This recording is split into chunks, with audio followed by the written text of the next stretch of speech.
मृत्यु के बाद क्यों मुंह में रखते हैं तुलसी और गंगा जल?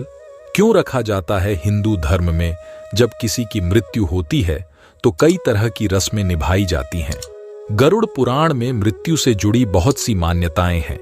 आपने अक्सर देखा होगा, मृत्यु के बाद मृत व्यक्ति के मुंह में तुलसी और गंगा जल डाला जाता है। इसके साथ ही मृतक के कान में राम राम कहने का भी प्रचलन है।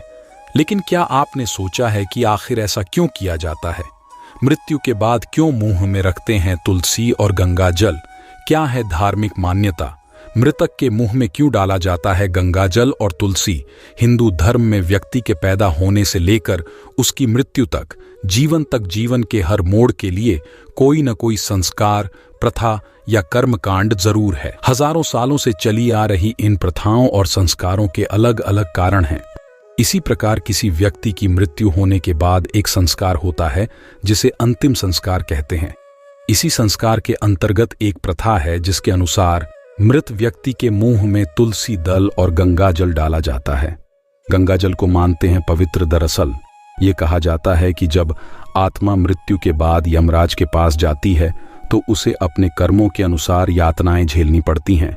इसलिए जब मृत व्यक्ति के मुंह में तुलसी दल रखा जाता है तो यमदूत सामान्य की अपेक्षा थोड़ी कम यातनाएं देते हैं। हिंदू धर्म में गंगा जल को पवित्र माना जाता है और गंगा जल को अमृत के समान माना गया है। यह भी मान्यता है कि गंगा जल में स्नान करने वाले व्यक्ति के सारे पाप धुल जाते हैं।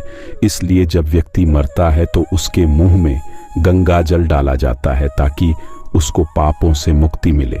एक और मान्यता के अनुसार मृत व्यक्ति के मुंह में तुलसी और गंगा जल इस कारण भी डाला जाता है क्योंकि जब व्यक्ति के शरीर से प्राण निकलते हैं तो उसे बहुत कष्ट सहने पड़ते हैं। इसलिए जब उसके मुंह में तुलसी और गंगा जल डाला जाता है तो उसके प्राण निकलने में ज्यादा कष्ट नहीं। मरने के बाद तुलसी और गंगा जल मुंह में क्यों रखते हैं? इसके पीछे प्राचीन कथा है मित्रों। एक दिन नारद मुनि नारायण नारायण का जाप करते हुए बैकुंठ लोक में आते हैं। नारद मुनि को देख श्री हरि, विष्णु और माता लक्ष्मी मुस्कुराते हुए बोली, हे वंश, इस प्रयोजन से बैकुंठ में आना हुआ। तब देवर्षि नारद श्री हरि और माता लक्ष्मी को प्रणाम करते हुए बोले, हे प्रभु, मेरे मन में शंका है, मेरा मार्गदर्शन करें। तब श्री हरि बोले, हे नारद, क्या है तुम्हारा शंका, क्या बताऊं? तो तुम्हारी शंका का निवारण करके हमें प्रसन्नता होगी।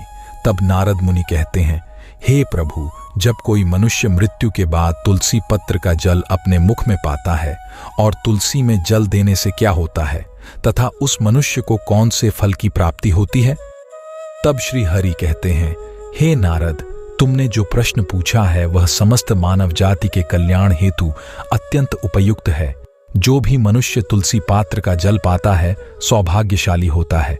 उस व्यक्ति के सारे पाप ही नष्ट हो जाती हैं और उसे मुक्ति मिल जाती है। फिर मित्रों, आगे श्री हरि कहते हैं, हे मुनि तुलसी पत्र के संबंध में आपको एक पवित्र कथा सुनाता हूं, आप इसे ध्यान से सुने।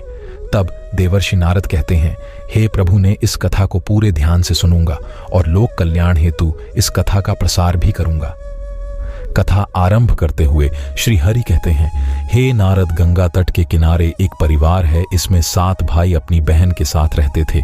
उनके माता पिता इसी बीमारी के कारण गुजर गए थे। बहन सबसे छोटी थी और वह मेरी सबसे बड़ी भक्त थी। वह हर दिन सुबह तुलसी ने जल चढ़ाती, नित्य रूप से पूजा पाठ करती थी। ये 7 भाई हर रोज जंगल में जाकर शिकार करते थे और जो भी मिले उसे घर लाकर पकाकर खाया करते थे। उनका यही नित्य काम था और बहन घर के काम करके भाइयों की सेवा करती थी, उनके लिए खाना बनाती थी। फिर एक दिन उसका हाथ एक छुरी के कारण मछली को काटते हुए कट गया। फिर उसके हाथ से खून बहने लगा तो उसने जब उस रक्त को दीवार से पूछना चाहा तो सोचा कि भाइयों को इस बात का पता लगने पर उन्हें बुरा लगेगा।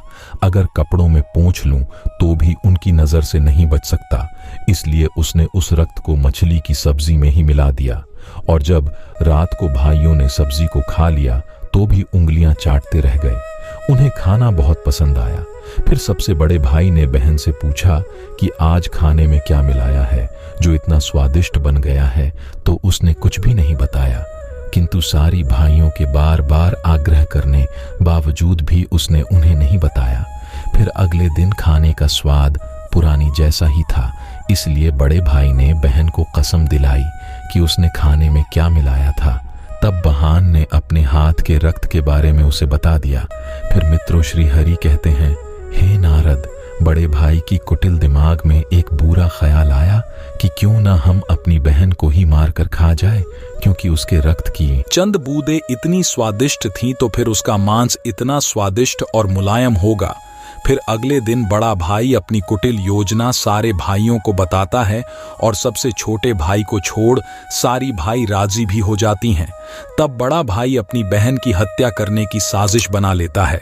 मित्रों, तब श्री हरि कहते हैं कि हे नारद, दूसरे दिन भी सभी बहन की शादी कराने हेतु उसे दूसरे गांव चलने के लिए मना लेते हैं।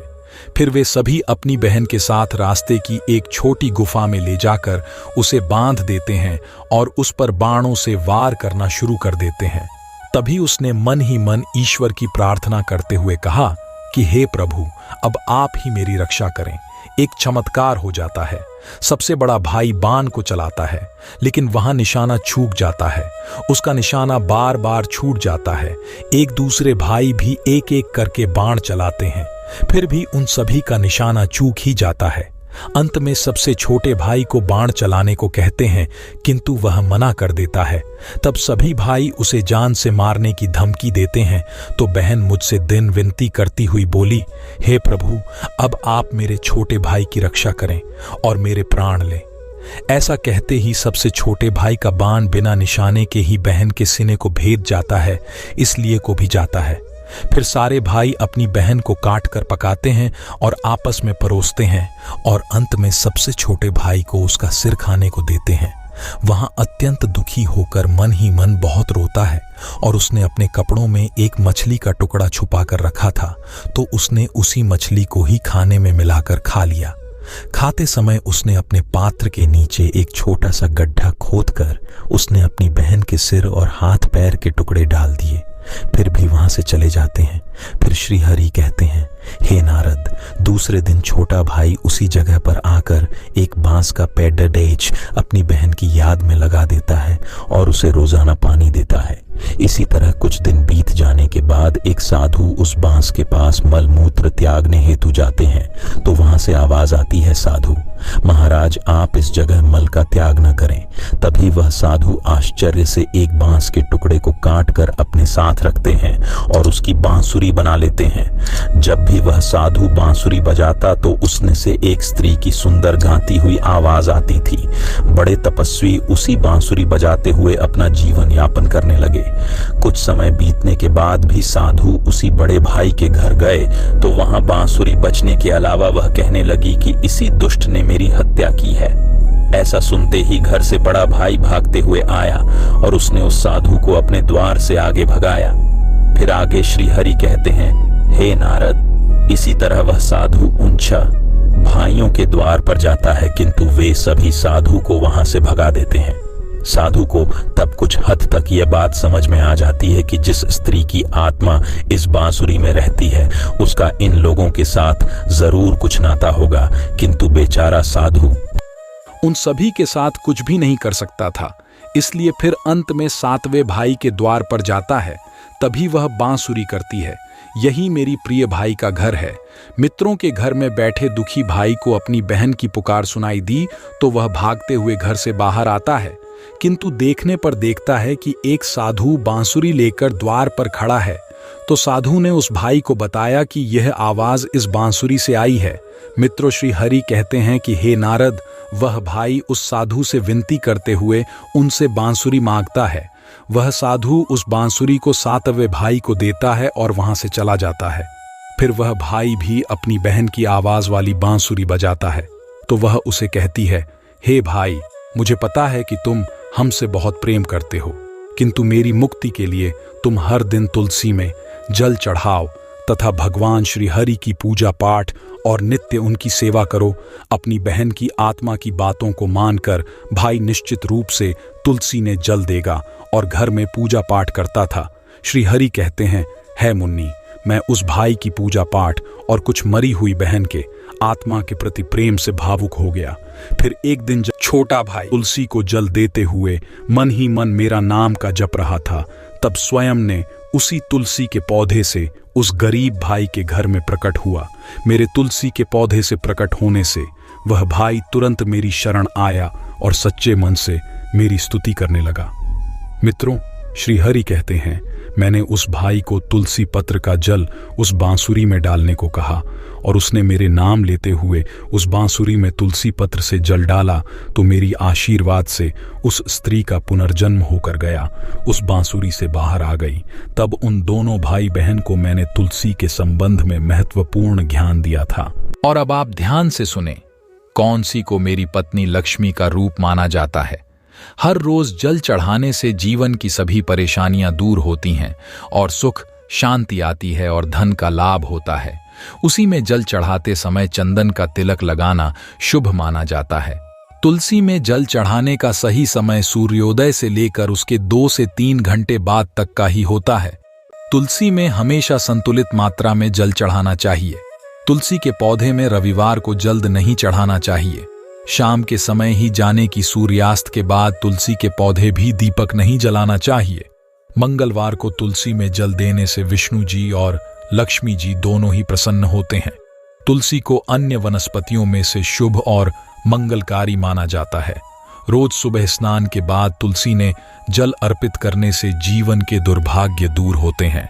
मित्रों, आज भगवान श्री हरि कहते हैं, मृत्यु ही जीवन का परम सत्य है, जो उपरांत व्यक्ति का विधि पूर्वक अंतिम संस्कार करने का विधान है, जिससे उसके शरीर को मुक्ति मिल सके और वह एक शरीर को त्याग कर दूसरा शरीर धारण कर सके। उसी प्रकार से जब व्यक्ति मोक्ष की प्राप्ति करता है तो उसे सभी पापों से मुक्ति मिलती है। मृत्यु के समय मुंह में गंगा जल डालना चाहिए, जिसका कारण है कि गंगा जल कभी खराब नहीं होता है और कुछ बूंदे ही मृत्यु उपरांत व्यक्ति के लिए मोक्ष के द्वार खोल देंगी। मृत्यु के समय व्यक्ति के मुख में गंगा जल डालने से उसे कई शारीरिक कष्टों से मुक्ति मिल जाती है और आसान मृत्यु मिल जाती है। यदि मृत्यु के समय व्यक्ति के मुंह में तुलसी की पत्तियां रखी जाती हैं तो मरने वाले व्यक्ति की आत्मा को भगवान विष्णु का आशीष प्राप्त होता है और संसार की मोह माया से मुक्ति मिलती है। और यही नहीं, शरीर के सारे कष्ट दूर हो जाते हैं और आत्मा सभी बंधनों से भी मुक्त हो जाती है। तुलसी के नाम से ही यमलोक में जो कष्ट देने वाली राक्षस है शांत हो जाते हैं और जब मार्ग आसान हो जाता है तथा मोक्ष मिलता है। इसीलिए मोक्ष के लिए ही गंगा जल और तुलसी का सेवन मृत्यु के समय किया जाता है। मित्रों, मैं आशा करता हूं कि आपको यह जानकारी पसंद आई होगी। तो सत्य धार्मिक ज्ञान चैनल को सब्सक्राइब कर वीडियो को लाइक और शेयर जरूर करें और कमेंट बॉक्स में जय श्री कृष्ण अवश्य लिखें। धन्यवाद। जय श्री हरि हर हर महादेव।